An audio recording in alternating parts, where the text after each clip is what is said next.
Sa samtang election officer sa tibuok ka probinsya sa Sugbo, gipaubos sa training kabahin sa Voters Registration Verification System kon VRVS.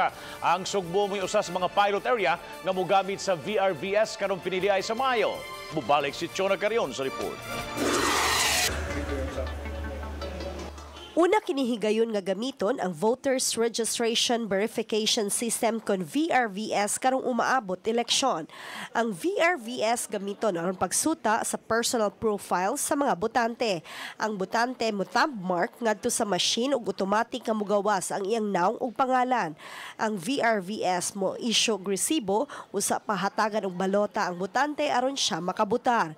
Mato ni Attorney Jerome Brillantes, Cebu Election Supervisor, nga pas na unya ang pagbutar gumikan sa bag-ong teknolohiya. We do away those katong ADCBL, no? Katong may picture siya during sa kuan, so di na sila mag-scan pa ang mga maysa to, no?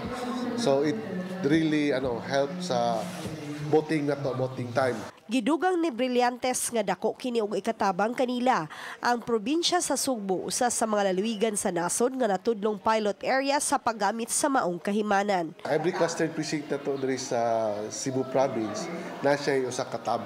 Sa gawa sa BRM nga atong gamiton nga wherein we will feed our ballot, na siya gamay nga tablet nga iyahang kuno nga dito ta mo verify sa mga botante niya.